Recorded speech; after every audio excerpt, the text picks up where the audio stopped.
And today's viewpoint comes to us from an editorial from Xinhua News, and it talks about how these abusive teachers are actually abusing the system.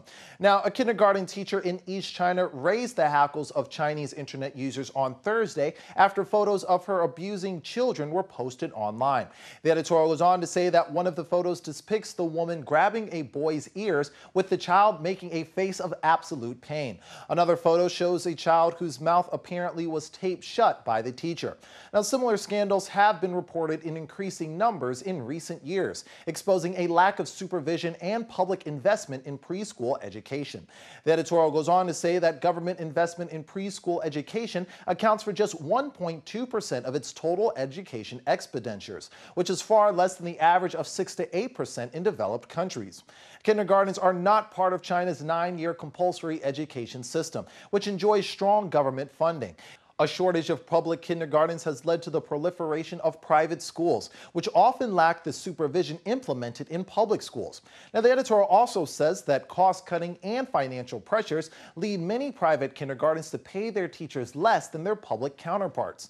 An education official in Wenling, for example, said private kindergarten teachers earn about 20,000 renminbi a year. And that comes out to be a little over $3,100 US. Now, this is just 1/3 of the average salary for public teachers. The low pay has had an effect on recruitment, as qualified teachers are reluctant to take private kindergarten jobs. Unlicensed teachers have filled that void. Only 40% of Wenling's private kindergarten teachers are licensed.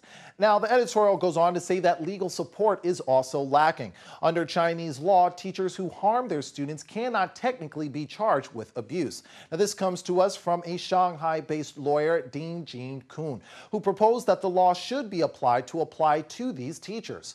Current laws regarding the protection of minors rely on school administrators and education authorities to punish teachers. However, these laws are not always strongly enforced. Experts have called for the government to spend more money on preschool education in order to pull it away from business interests.